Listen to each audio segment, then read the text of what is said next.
अस्सलाम वालेकुम। मेरा नाम है नैयर अब्बास और आप देख रहे हैं डीके मैथमेटिक्स। आज का जो हमारा टॉपिक है वो है बाउंड्री पॉइंट या बाउंड्री ऑफ ए सेट के जो जितने भी थ्योरम हैं वो आज हम करेंगे। तो चलिए देखते हैं कि पहला थ्योरम क्या है। If A is a subset of metric space X then F R of A is equal to A closure intersection A के कंप्लीमेंट का क्लोजर। तो इसको इसके इक्वल प्रूव करना है। तो हम जानते हैं कि अगर किसी को इक्वल प्रूव करना हो तो एक पॉइंट इससे लिया, इसमें कंटेन करवाया, और इसका पॉइंट लिया और इसमें कंटेन करवाया। From 1 and 2 we can write as ये दोनों आपस में इक्वल है। तो उसके लिए हम इसका एक पॉइंट लेंगे। तो एक ही बाउंड्री में से अगर हम एक पॉइंट लेते हैं तो बाउंड्री की डेफिनेशन के मुताबिक उस पॉइंट पर जो ओपन बॉल बन रही है उसका ए के साथ intersection is not equal to 5 होगा और उसके कंप्लीमेंट के साथ भी नॉट इक्वल टू 5 होगा। तो इसका मतलब क्या है? इसका मतलब है कि एक्स ए में भी होगा और उसके ओपन वॉल में भी होगा क्योंकि सेंटर में इंटरसेक्शन है। तो इसका मतलब है एक्स ए में है, तो एक्स ए में है तो इसका मतलब है एक्स ए के क्लोजर में है। हम जानते हैं कि ए का जो क्लोजर होता है वो किस चीज के इक्वल होता है? ए यूनियन ए का ड्राइव सेट। तो अगर एक्स ए में है तो इसका मतलब है एक्स ए क्लोजर में है, ठीक है। तो इसी तरह से अगर एक्स ए सी में है मतलब ए के कंप्लीमेंट में है तो इसका मतलब है कि एक्स उसके कंप्लीमेंट के क्लोजर में भी होगा। बिल्कुल सेम यही डेफिनेशन। तो अगर एक्स ए में भी है और एक्स ए के कंप्लीमेंट के क्लोजर में भी है इसका मतलब है ये दोनों में है। तो हम लिख सकते हैं कि x belong to A closure intersection A के कंप्लीमेंट का क्लोजर। तो हमने पॉइंट किसका लिया था? बाउंड्री ऑफ ए का। तो चला किस में गया? ए क्लोजर इंटरसेक्शन ए के कंप्लीमेंट का क्लोजर। तो ये इक्वेशन नंबर 1 हो गई। मतलब इसको हमने इसमें कंटेन करवा दिया। अब बारी है इसमें कंटेन करवाने की। तो हम फर्ज करते हैं कि इसका कोई एलिमेंट लेते हैं। फर्ज करते हैं कि x एलिमेंट है ए क्लोजर इंटरसेक्शन ए के कंप्लीमेंट का क्लोजर। तो अगर x ए क्लोजर और उसके कंप्लीमेंट के क्लोजर में है तो इसका मतलब है x ए में भी है और x उसके कंप्लीमेंट में भी है। वही डेफिनेशन हमने लगाई है। इसका मतलब x ए में भी है और x उसके कंप्लीमेंट में भी है। अगर x ए और उसके कंप्लीमेंट दोनों में है तो इसका मतलब क्या है? इसका मतलब है वो उसका बाउंड्री पॉइंट है। बाउंड्री पॉइंट की यही डेफिनेशन थी कि each open square centre x at intersect both A and A complement. तो x जो है वो a में भी जा रहा है और उसके कंप्लीमेंट में जा रहा है। तो इसका मतलब है वो बाउंड्री पॉइंट्स है, वो दोनों में कंटेन कर रहा है। तो x किसका एलिमेंट है? बाउंड्री पॉइंट का। तो हमने x किसका एलिमेंट लिया था? ए क्लोजर इंटरसेक्शन ए के कंप्लीमेंट का क्लोजर। तो चला किस में गया? वो बाउंड्री पॉइंट में चला गया। तो from 1 and 2 we can write as F R of A is equal to A closure intersection A के कंप्लीमेंट का क्लोजर। तो F R of A being the intersection of two close set A closure and A complement closure is also close. मतलब ये जो boundary point है ये किससे बन रहा है? दो क्लोज सेट के इंटरसेक्शन से। तो हम जानते हैं कि दो क्लोज सेट का इंटरसेक्शन जो होता है वो भी क्लोज होता है। तो इसका मतलब है कि जो बाउंड्री ऑफ ए सेट है वो भी क्लोज होता है। तो इस बात को याद रखना। अगला थ्योरम हमारा ये है कि if A is a subset of metric space X then F R of A is equal to A का क्लोजर माइनस ए का इंटीरियर। क्लोजर क्या होता है? ए यूनियन ए डी, मतलब ए के तमाम एलिमेंट पॉइंट्स और बजात खुद ए का यूनियन। और इंटीरियर पॉइंट क्या? इंटीरियर ऑफ सेट क्या होता है? इंटीरियर ऑफ सेट वो होता है कि वो वाले पॉइंट्स, वो वाला सेट जिसके अंदर से कोई भी पॉइंट लिया जाए और पॉइंट पर ओपन बॉल बनाई जाए और वो ओपन बॉल खुद किसमें कंटेन करे? वो खुद कंटेन करे उसी ए में। तो ये इंटीरियर पॉइंट की डेफिनेशन होती है। तो मतलब इसमें किस तरह के एलिमेंट हैं? इस तरह के। और क्लोजर में क्या है? उसकी लिमिट्स पॉइंट्स और वो खुद सेट ए के। तो इन दोनों को इक्वल प्रूव करना है। तो वही तरीका हम करेंगे कि इसका कोई एलिमेंट लेंगे x belong to F R of A. तो x अगर बाउंड्री पॉइंट है तो पिछला थ्योरम यूज करते हुए जो हमने अभी किया है उस थ्योरम को यूज करता है। उसका मतलब है कि वो उसके ए के क्लोजर में भी और उसके कंप्लीमेंट के क्लोजर में भी होगा। ठीक है, यहां पर एक बात हम ऐड कर रहे हैं कि ये वाली जो चीज होती है ना, ए का कंप्लीमेंट का क्लोजर, ए का कंप्लीमेंट का क्लोजर जो होता है वो इंटीरियर ऑफ ए के कंप्लीमेंट होता है। तो इस चीज को हम यूज कर रहे हैं इस थ्योरम में। इस बात को याद रखना है, सिर्फ एक ही चीज है इसमें याद रखने वाली कि ये चीज, तो इसको हम इससे रिप्लेस कर सकते हैं। तो इसका मतलब क्या है, एक्स ए के क्लोजर में भी है और एक्स इंटीरियर ऑफ ए के कंप्लीमेंट का भी एलिमेंट है। तो अगर एक्स इंटीरियर ऑफ ए के कंप्लीमेंट का एलिमेंट है तो इसका मतलब है एक्स इंटीरियर जो है वो इंटीरियर ऑफ ए के एलिमेंट्स में नहीं है। तो अगर किसी चीज के कोई चीज किसी के कंप्लीमेंट में होती है तो उसमें तो नहीं होती। तो इसका मतलब है X does not belong to interior of A. तो इसको इन दोनों को हम लिख सकते हैं कि एक्स ए के क्लोजर में है लेकिन इसके इंटीरियर में नहीं है। तो ये क्या हो गया, एलिमेंट हमने किस चीज का लिया था, इसका लिया था, बाउंड्री पॉइंट का, और चला किस में गया, इसमें। तो इसकी वजह से हम लिख सकते हैं कि F R of A contain A closure minus interior of A. तो अब हम इसका कन्वर्स करते हैं, let X belongs to A closure minus interior of A. तो इसका मतलब है एक्स क्लोजर ऑफ ए में भी है और एक्स इंटीरियर ऑफ ए में नहीं है। माइनस का साइन है ना, अगर x ए के इंटीरियर में नहीं है तो x इसके ए के इंटीरियर के कंप्लीमेंट में होगा। ठीक है, अगर उसके कंप्लीमेंट में है तो इसका मतलब है x ए के क्लोजर में भी है और इन दोनों में है। तो इसका मतलब है ये दोनों के इंटरसेक्शन में भी होगा। तो हम वही डेफिनेशन फिर से लगा रहे हैं कि ए का जो कंप्लीमेंट होता है और उसके क्लोजर वो होता है ए का इंटीरियर और उसके कंप्लीमेंट। तो इसको हम इसके साथ रिप्लेस करते हैं तो ये किस चीज के इक्वल होता है, ये बाउंड्री पॉइंट्स के इक्वल होता है जो पहला थ्योरम हमने किया था। तो ये चीज इस चीज के इक्वल होती है। तो एलिमेंट हमने किस चीज का लिया था, इस चीज का एलिमेंट लिया था और बाउंड्री पॉइंट्स में चला गया। तो इसका मतलब है कि वो ये वाली जो सारी चीज है वो पॉइंट्स में कंटेन करती है। तो from 1 and 2 we can write as F R of A is equal to A closure minus A का इंटीरियर। अगला थ्योरम जो है, if A is a subset of metrics space of x then closure of A is equal to interior of A union FR of A। तो इन दोनों को equal साबित करना है। तो इसका मतलब है इसको इसमें कंटेन करवाना होगा और इसको इसमें कंटेन करवाना होगा। तो हम जानते हैं पिछला थ्योरम, वही थ्योरम हम फिर इस्तेमाल कर रहे हैं कि FR of A is equal to A closure minus A के कंप्लीमेंट का क्लोजर। तो ये वाली सारी चीज किस में कंटेन कर रही है, इंटरसेक्शन है। तो इंटरसेक्शन है तो ए क्लोजर इसमें चला जाएगा, क्योंकि ये वाला तो जो सेट होगा वो तो सिर्फ वो उसमें तो वो ही एलिमेंट होंगे जो अंदर कॉमन है, लेकिन ए सेट इससे बड़ा भी हो सकता है। तो इसका मतलब है ये वाला सारा सेट ए क्लोजर में कंटेन कर रहा है। तो ए कंटेन कर रहा है तो इसका मतलब कि F R of A contain A closure. हम जानते हैं कि ए जो इंटीरियर ऑफ ए होता है वो ए में कंटेन करता है और ए जो होता है वो क्लोजर ऑफ ए में कंटेन करता है। तो इसका मतलब है interior of A closure of A में कंटेन करता है। तो इस और इस दोनों इक्वेशन को मिलाने से हम लिख सकते हैं इंटीरियर ऑफ ए भी क्लोजर ऑफ ए में कंटेन करता है और बाउंड्री पॉइंट्स भी उसमें कंटेन करते हैं। तो इसका मतलब ये और ये दोनों मिलकर भी इसमें कंटेन करेंगे। ठीक है ना, बाउंड्री पॉइंट्स भी क्लोजर में कंटेन करते हैं और इंटीरियर पॉइंट भी क्लोजर में कंटेन करते हैं। तो इसका मतलब है बाउंड्री और इंटीरियर दोनों मिलकर भी क्लोजर में कंटेन करेंगे।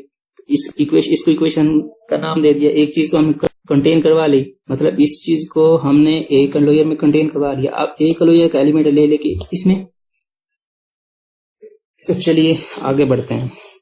अगर कोई एलिमेंट ए क्लोजर का है तो हम पीछे ये लिख चुके हैं कि A closure interior of A contain A closure, मतलब इंटीरियर है वो छोटा होता है, ए क्लोजर बड़ा होता है।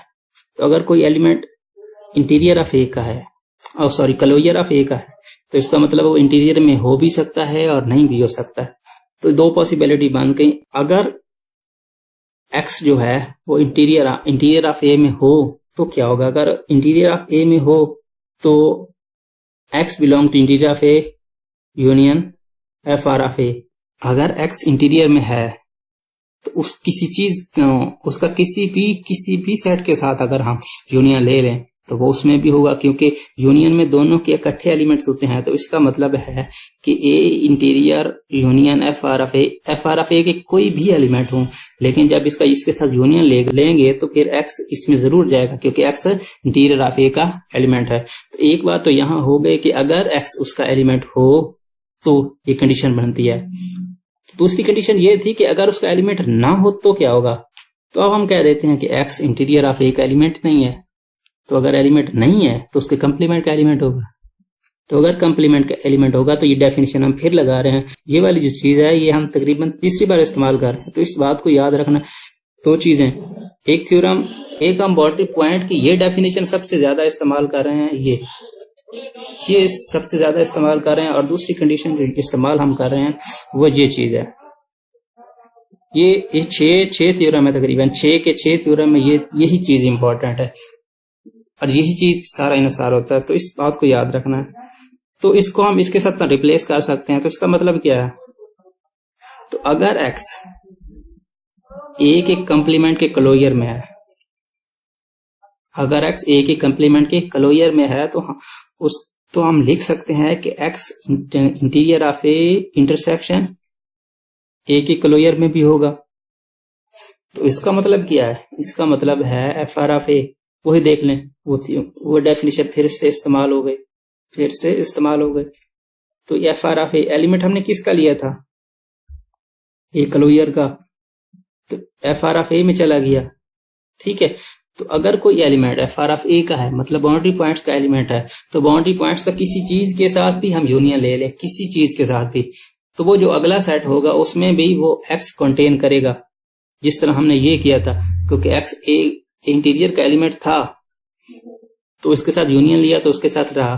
तो इसी तरह से अगर बाउंड्री पॉइंट्स का एक्स एलिमेंट है, अगर बाउंड्री पॉइंट का है तो उसके साथ किसी चीज का भी यूनियन ले लें, चाहे वो इंटीरियर का हो या कोई और हो, तो वो उसमें भी कंटेन करेगा। तो एक्स हमने एलिमेंट किसका लिया था, क्लोजर ऑफ ए का, और चला किस में गया, interior of A union F R of A, मतलब बाउंड्री पॉइंट्स और क्लोजर पॉइंट, इंटीरियर पॉइंट्स और बाउंड्री पॉइंट्स का जो यूनियन है उसमें चला गया।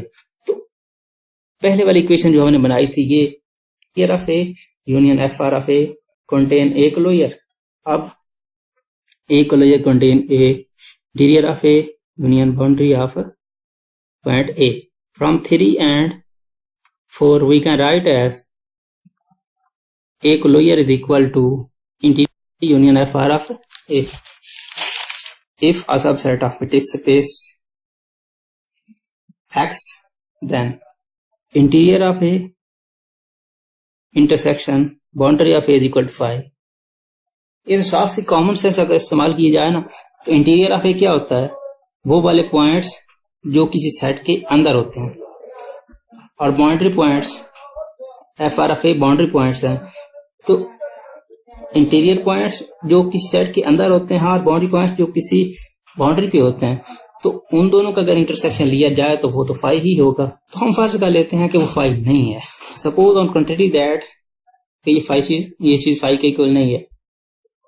इंटीरियर ऑफ ए जब boundary of A point A of A set A is not equal to 5, तो अगर ये 5 नहीं है तो कोई ना कोई एलिमेंट होगा। लेट करते हैं कि एक्स कोई एलिमेंट है और वो उसके बाउंड्री पॉइंट्स और इंटीरियर पॉइंट्स दोनों में है, तो या फिर वो बाउंड्री पॉइंट्स में होगा और या फिर वो इंटीरियर पॉइंट में होगा।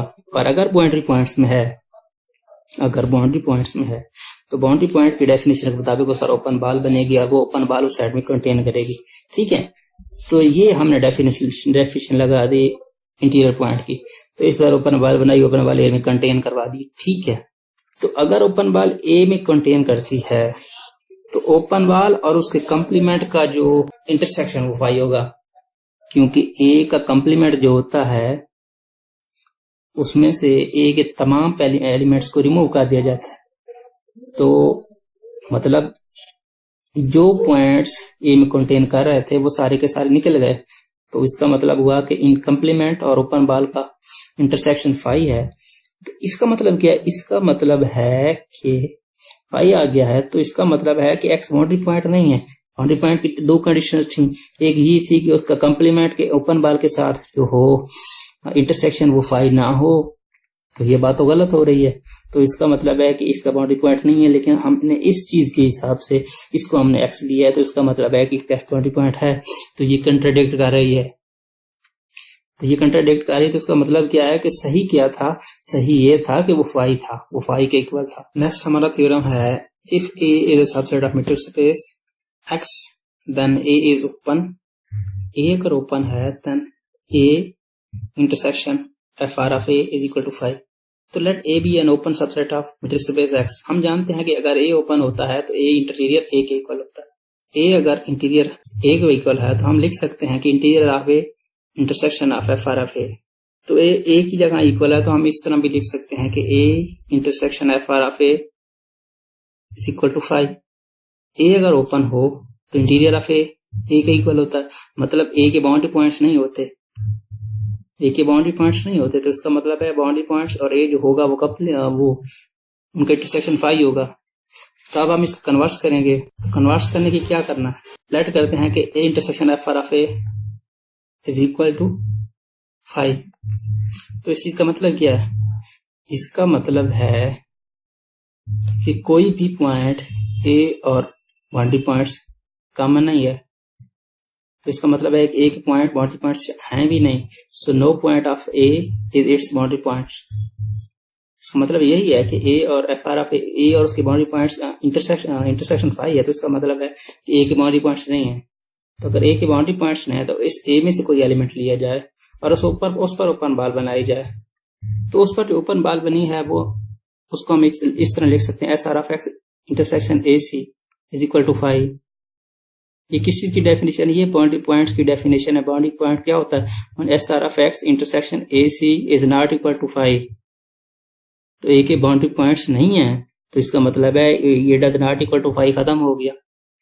Is not equal to five, is not equal to five. अगर is not equal to five होता तो इसका मतलब होता है कि एक्स जो है वो उसका बाउंड्री पॉइंट है, तो बाउंड्री पॉइंट उसका नहीं है, इस वजह से हमने नॉट इक्वल टू खत्म कर दिया और इक्वल टू लगा दिया। तो इस चीज का मतलब क्या है कि एस आर ऑफ एक्स और इसके दरमियान कोई भी एलिमेंट नहीं है, तो इसका मतलब जो ओपन बाल बन रही है वो ए में कंटेन कर रही है, ना कि उसके कंप्लीमेंट के साथ कोई एलिमेंट भी कॉमन नहीं है। तो इसका मतलब है कि उसके वो ए में कंटेन कर रही है। तो इसका मतलब क्या है, इसका मतलब ये है कि जो ए है वो ओपन है। ये ओपन सेट की डेफिनेशन है। अगर उसके एक ए में से कोई एलिमेंट लिया जाए, उस पर ओपन बाल बनाया जाए, अगर वो ओपन बाल उसमें कंटेन करती है तो उसका मतलब होता है ए ओपन है। तो ये शो हो गया। तो अगला जो थ्योरम है वो है A is a subset of metrics space X then closure of A is equal to A union F R of A. हम जानते हैं कोई भी सबसेट हो किसी भी सेट का, तो उस सबसेट का जो कंप्लीमेंट होता है और वो खुद सेट, उनका जो यूनियन होता है वो सेट के इक्वल होता है। तो इसी तरह हम लिख सकते हैं कि ए जो है ए यूनियन ए का कंप्लीमेंट एक्स के इक्वल है। तो हम ये जानते हैं कि ए का जो कंप्लीमेंट है क्लोजर में कंटेन करता है। वो क्यों, वो इस तरह से हम वो ये डेफिनेशन थी ना, A closure A union A D इस चीज के इक्वल होता है, ए यूनियन ए डी। तो अगर इसका कंप्लीमेंट यहां भी लगा दें और यहां भी कंप्लीमेंट लगा दें और यहां भी कंप्लीमेंट लगा दें, तो ए का जो कंप्लीमेंट है इसमें कंटेन कर रहा है, तो हम लिख सकते हैं कि ए का जो कंप्लीमेंट है वो ए यूनियन ए के कंप्लीमेंट का क्लोजर में कंटेन करता है। ठीक है, तो इसका मतलब है कि एक्स ए यूनियन ए के क्लोजर के कंप्लीमेंट में कंटेन करता है। लेकिन रियलिटी हम जानते हैं कि ए यूनियन ए का कंप्लीमेंट जो होता है वो एक्स में कंटेन करता है। ठीक है, तो इन दोनों के इक्वेशन को अगर मिलाकर लिखें तो हम लिख सकते हैं कि X is equal to A union A के कंप्लीमेंट का क्लोजर। तो अब इस चीज को हमने ए क्लोजर के इक्वल प्रूव करना है, तो हम लिख सकते हैं, तो हम फर्ज करते हैं कि A union F R of A की किस चीज को, एफ आर ऑफ ए की वैल्यू क्या होती है। ये थ्योरम हम फिर से इस्तेमाल कर रहे हैं कि ए क्लोजर इंटरसेक्शन ए के कंप्लीमेंट का क्लोजर। ठीक है, तो यूनियन खोलेंगे तो इसका यूनियन इसके साथ भी आएगा और इसके साथ भी आएगा और सेंटर में उसका कंप्लीमेंट आ जाएगा। तो पीछे हमने ये प्रूव किया है कि ए यूनियन ए का कंप्लीमेंट का क्लोजर ये बना। ठीक है, तो ये किस चीज के इक्वल है, ये एक्स के इक्वल होगा। ये चीज एक्स के इक्वल होगी और ए यूनियन ए के क्लोजर, हम जानते हैं कि ए कंटेन ए क्लोजर, जानते हैं ना, ए क्लोजर में कंटेन करता है, ए क्लोजर में कंटेन करता है, तो इसका मतलब सुपरसेट क्या है, ए क्लोजर, तो इन दोनों का यूनियन क्या आएगा, ए क्लोजर आएगा, साथ में इंटरसेक्शन, और ये साथ आ जाएंगे, ठीक है। तो ये चीज किसके इक्वल होती है, ये हम पीछे प्रूव कर चुके हैं, ये एक्स चीज एक्स के इक्वल होती है। तो ए का क्लोजर इंटरसेक्शन एक्स, तो इन दोनों में कॉमन एलिमेंट्स कौन से होंगे, हम जानते हैं कि ए क्लोजर का एक्स में कंटेन करता है, जानते हैं। तो ए क्लोजर अगर एक्स में कंटेन करता है तो इसका मतलब है ये सारा का सारा सेट ए क्लोजर होगा। तो यही चीज हमने प्रूव करनी थी। तो आज के लिए बस इतना ही, मिलते हैं नेक्स्ट वीडियो में। अगर आप हमारा ये वीडियो पसंद आया तो प्लीज लाइक करें, कमेंट करें एंड चैनल को सब्सक्राइब करना ना भूलें। Thanks for watching. Allah Hafiz. Subscribe to our channel by clicking the subscribe button. Click the bell button and enjoy the latest uploads from our channel.